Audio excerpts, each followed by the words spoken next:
बिस्मिल्लाहिर्रहमानिर्रहीम। सियासी महाज से मुस्लिम लीग नून के सदर मियाँ शहबाज शरीफ रूठी हुई पीपल्स पार्टी को मनाने में कामयाब हो गए। उनके शाइये में सैयद यूसुफ रज़ा गिलानी, परवेज़ अशरफ, शहरी रमान की शिरकत से असली PDM की बहाली और फिर से फ़ालियत के आसार नुमाया हो गए। इशाइये के एलामिया में शहबाज शरीफ ने जो कहा वो उनकी प्लानिंग को वाज़े कर रहा है कि हुकूमत शुमारियात से मुतल्लिक़ गलत आदाद व शुमार पेश करके कौम से धोखा दही कर रही है।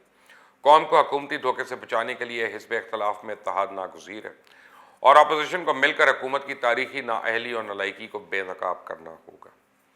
और ये खबरें भी हैं कि अब पीपल्स पार्टी की पार्लियामेंट के अंदर सरगर्मी की पॉलिसी को मुस्लिम लीग नून ने भी अपनाने पर आमादगी जाहिर कर दी है। अगर ऐसा हुआ तो PDM के सरबराह मौलाना फजलुर रहमान कैसे क़यादत करेंगे, वो तो पार्लियामेंट का हिस्सा ही नहीं, और इसका अमलन PDM की क़यादत मुंतखब रहनुमाओं के हाथों में नजर आएगी, जो शहबाज शरीफ, बिलावल जरदारी या शायद खाकान अब्बासी हो सकते हैं। मौलाना फजलुर रहमान के साहबजादे मौलाना असद साहब अगरचे कौमी असम्बली के रुकन और अपनी जमात के पार्लिमानी लीडर हैं, ताहम वो अभी जूनियर हैं, उम्र में छोटे हैं, और अब मौलाना की सियासी महारतों की आजमाइश होगी। आइए, आज वैसे मौलाना ने 29 मई को PDM का सरबराही इजलास बुलाने का ऐलान कर दिया, साथ ही तड़का भी लगाया कि पीपल्स पार्टी और ANP को नहीं बुलाया जाएगा। लेकिन मेरे ख्याल से शहबाज शरीफ जल्द इस मामले का भी हल निकाल लेंगे और एक बार फिर से तमाम अपोजिशन एक प्लेटफॉर्म पर इकट्ठा हो सकती है, क्योंकि अभी तक तो शहबाज खुद परवाज करता दिखाई दे रहा है और हुकूमत का शहबाज शरीफ को मुल्क में रोकने का फैसला गलत साबित होता दिखाई दे रहा है। क्योंकि एक जानिब जहां वो रोज़ टेलीविजन पे आके हुकूमत को बड़े तहम्मुल से टफ टाइम दे रहे हैं, दूसरी जानिब तमाम अपोजिशन और इस्टेब्लिशमेंट के साथ प्यार और मोहब्बत की पींगें खूब बढ़ा रहे हैं, जो यकीनन हुकूमत और इमरान खान का दर्द सर ज़रूर है। और अब बजट के मौके पर वो असम्बली में मौजूद होंगे तो बजट हुकूमत के लिए किसी सूरत तरने वाला साबित ना होगा। और दूसरी जानिब हुकूमत के अहम तरीन वज़रा ताज़ा हुकूमत में शामिल किए गए माहिर मईशत जनाब शौकत तरीन लाख कहते रहे कि मुल्क की तरक्की में तेज़ी लाई जा रही है, अब महंगाई दम तोड़ देगी, लेकिन अवाम यकीन करने को तैयार नहीं और बिलबिला रही है। आप हुकूमत कारकर्दगी बारे जाकर अवाम से पूछे तो मालूम होगा कि बात अब गालियों से बढ़कर बद्दुआओं तक पहुँच चुकी है। आज भी असद उमर और फवाद चौधरी ने खूब मुआशी इशारिये आगे पीछे किए हैं, बुलंद और दबंग दावे किए हैं, लेकिन ग्राउंड रियलिटीज़ कुछ और है। वजह मैं आपको बता देता हूँ। किसी भी मुल्क में मईशत 3 तरह की होती है। एक वो मईशत जिसे हुक्मरान तबका अपने आदाद व शुमार से बयान करता है, दूसरी कारोबारी हजरात की मईशत, और तीसरी किस्म की मईशत अवाम को रोज़मर्रा की ज़िंदगी से जुड़ी होती है। हुकूमतें और कारोबारी शख्सियात अपने सियासी और माली फ़ायदे के लिए सच झूठ का सहारा ले लेते हैं, लेकिन अवाम के हालात मुल्क की मईशत का हकीकी आईना होते हैं। किसी भी मुल्क की असल मुआशी तरक्की का अंदाज़ा लगाना हो तो अवाम से रुजू किया जाता है। मुल्क में कारोबारी सरगर्मियाँ बढ़ती हैं तो अवाम के चेहरे खुशी से खेल उठते हैं। लोगों की सालाना आमदनी में इजाफा हो तो अवाम हुक्मरानों के गीत गाते नहीं थकते। मुल्क की मईशत का हुजम बढ़ जाए तो आम आदमी की उदासी कम हो जाती है और रोज़गार के मौके ज़्यादा हो जाएँ तो अवाम का इस्तराब घट जाता है। अब आप एक बार फिर आप अपने इर्द गिर्द मौजूद लोगों के चेहरों को देखें तो सारी कहानी आपको खुद समझ आ जाएगी। हालत तो ये हो चुकी है कि पूरे मुल्क के अवाम लावारिस हो चुके हैं।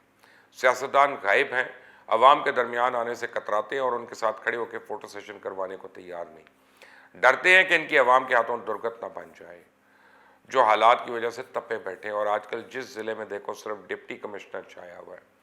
तरक्याती कामों के इजलास की सदारत से लेके गली मोहल्ले की सफाई सुथराई के मामलात एक DC देख रहा है। और क्योंकि ये हुकूमत बड़ी होशियार भी और चालाक भी, सब जानते हैं कि हर किसी की डिप्टी कमिश्नर तक रसाई नहीं होती। अवाम तो अपने अवामी नुमाइंदों तक रसाई रखते हैं और अवामी नुमाइंदे अफसरों के इर्द गिर्द अपने ज़ाती कामों की फाइलें उठाई मंडला रहे होते हैं। मुस्लिम लीग नून और पीपल्स पार्टी के दौर में कम अज़ कम अरकान असम्बली के डेरे आबाद रहते थे, वहाँ कारकुनान और अवाम जाते थे, अपने मसाइल के कम अज़ कम खड़े होकर सुना तो लेते थे।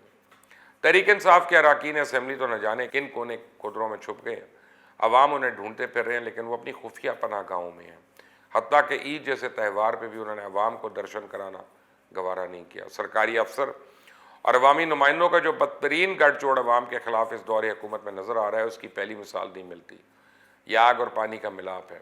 अवामी नुमाइंदे हमेशा अफसरों के सामने लोगों की आवाज़ बनते थे, अब या वो खुद बेबस हो गए या फिर उन्हें ऊपर से बेबस कर दिया गया। जहाँ ये हाल हो जाए कि जब रुकने असम्बली को वज़ीर आला उस्मान बुज़दार से मुलाकात का मौका मिले तो वो ये दुखड़ा लेके बैठ जाए कि इलाके का डिप्टी कमिश्नर, DPO, हत्ता कि SHO और पटवारी उसकी बात नहीं सुनता, तो अंदाज़ा लगा सकते हैं कि अवाम की बेबसी की हालत क्या है। मामूली से मामूली सरकारी कारिंदा भी عوام کے لیے فرعون بن چکا ہے اور رشوت کے بغیر کام نہیں ہوتے اور احتجاج کے بغیر کسی کام پہ جو نہیں رینگتے۔ ایسا لگتا ہے تحریک انصاف کو اس بات سے دلچسپی ہی نہیں کہ عوام پر کیا بیت رہی ہے۔ نمائندگی کا ایسا زوال عوام نے پہلے کبھی نہیں دیکھا تھا، اس لیے وہ دہائیاں دے رہی ہیں۔ اب میں ایک بار پھر خبر دینے جا رہا ہوں کہ جب اس حکومت کو 1 سال گزرا تھا تب بھی بتایا گیا تھا، لیکن اس وقت کے وزیر خوراک اور حکومت پنجاب نے مجھ پر بڑی تنقید کے نشتر چلائے تھے۔ اب میں پھر اس حکومت کو خبردار کرنے جا رہا ہوں کہ گندم کی ریکارڈ پیداوار ہونے کے باوجود آٹے کا بحران ایک مرتبہ پھر سر اٹھانے جا رہا ہے۔ نان بھائیوں نے روٹی 2 روپے مہنگی کر دی ہے، وجہ گندم کی عدم دستیابی ہے اور اس کی وجہ سے قیمت میں 250 روپے فی من تک اضافہ ہو گیا اور 40% فلور ملز تو بند ہے۔ 20 کلو کا آٹے کا تھیلا 25 سے 60 روپے تک مہنگا ہو چکا ہے۔ گندم کی اس بحرانی صورتحال کو حکومت کی ناقص پالیسی کے سوا اور کیا نام دیا جا سکتا ہے کہ ایک طرف تو سرکاری گندم سمیت تمام فصلوں کی بہترین پیداوار کی خوشخبری سنائی جا رہی ہے اور دوسری طرف حال یہ ہے کہ 40% فلور ملز بند ہو چکی ہیں۔ عوام ابھی پہلے بحران سے باہر نہیں نکلے کہ انہیں آسمان سے گرا کھجور میں اٹکایا جا رہا ہے۔ وزارت نیشنل فوڈ اینڈ سیکیورٹی اس کی ذمہ دار کہاں ہے؟ جب گندم کی فصل اتنی اچھی ہوئی تو بحران کا خدشہ کیوں ہے؟ گندم کی طرح گنے کے حوالے سے بھی خوشخبری سنائی جا رہی ہے کہ بمپر کراپ ہوئی ہے۔ اگر واقعی ایسا ہے تو پھر جو چینی کی قیمت 100 روپے سے اوپر، اس کو تو نیچے آ جانا چاہیے تھا، اور اگر اس چینی کی قیمت اگلے بجٹ تک مزید بڑھ جاتی ہے تو پھر ہم کو مان لینا چاہیے کہ یہ حکومت عوام سے صرف جھوٹ بولتی ہے۔ ویسے یہاں میں آپ کو یاد کرا دوں، عمران خان تو کہتے تھے میرے پاکستانیوں میرا آپ سے وعدہ ہے کہ حکومت میں آ کے آپ سے کبھی جھوٹ نہیں بولوں گا۔ یہاں میں حکمرانوں کو یاد کرا دوں کہ محض وعدوں اور دلاسوں سے عوام کا پیٹ بھرتا تو سوویت یونین کبھی نہ ٹوٹتا۔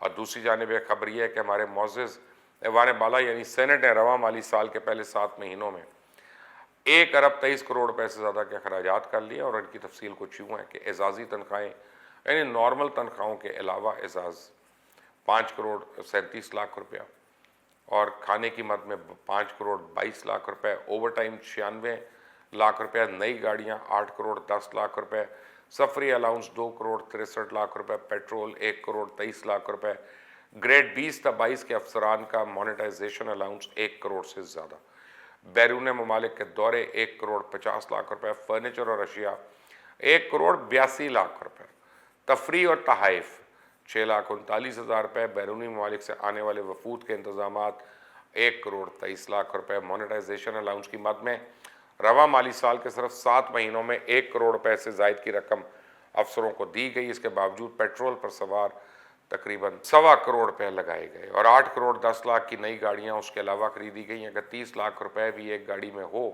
تو اس کا مطلب ہے کہ 27 نئی گاڑیاں صرف 7 مہینوں کے دوران خریدی گئی۔ عوام جب ٹماٹر، دال اور گوشت کے نرخوں کے درمیان پس رہے ہیں تو سینٹ نے 7 مہینے کے دوران صرف کھانے پینے میں 5 کروڑ 22 لاکھ روپے خرچ کر دیے۔ آپ تصور کر لیں کہ وہ کھانا ہوگا کیا جس پہ ٹیکس دہندگان کے کروڑوں اڑ گئے۔ یہ ہے وہ کفایت شعاری اور عوام کے ساتھ صلہ رحمی جو اس دور حکومت میں جاری ہے۔ یہ تو صرف ایک ادارے کا احوال ہے، حقیقت میں اب شاید کوئی ایسی جگہ ہو کہ جہاں بے رحمی اور سفاکی سے قومی خزانہ نہیں لوٹا جا رہا۔ ریلوے، بجلی کی کمپنیاں، گیس کی کمپنیاں، قومی ایئر لائن، اسٹیل مل، کئی اداروں کے اپنے ہی حاضر سروس اور ریٹائرڈ ملازمین اداروں کا خون چوس رہے ہیں، جبکہ حکومت عوام کی دشمن اور ان چوروں چکوں کے ساتھی بنی ہوئی ہے جو کروڑوں کے حساب سے کھانوں پہ، پیٹرول پر، تفریح اور تحائف پر، نئے فرنیچر پہ، نئی گاڑیوں پہ خرچ کر رہے ہیں، اور وہ بھی اپنی جیب سے نہیں، ملک و قوم کی جیب سے۔ تو انہیں بھی جان لینا چاہیے کہ کل مرنا بھی ہے،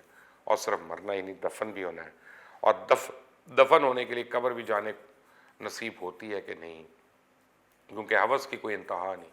ہاں، جب پنڈلی سے پنڈلی جڑتی ہے اور جان گلے تک آ کر نکلتی ہے، اٹک جاتی ہے، جھاڑ پھونک کرنے والوں کو ڈھونڈا جاتا ہے اور سورہ یاسین پڑھنے کے لیے کسی کو بلایا جاتا ہے، اس وقت ہوس کے مکردہ نتھنے میں نکیل پڑتی ہے، لیکن اس وقت کی تو توبہ بھی شاید قبول نہ ہو۔ سوچنے کی بات ہے۔ اس چینل کو سبسکرائب کرنا مت بھولیں، بیل آئیکن کو پریس کریں۔ اللہ حافظ۔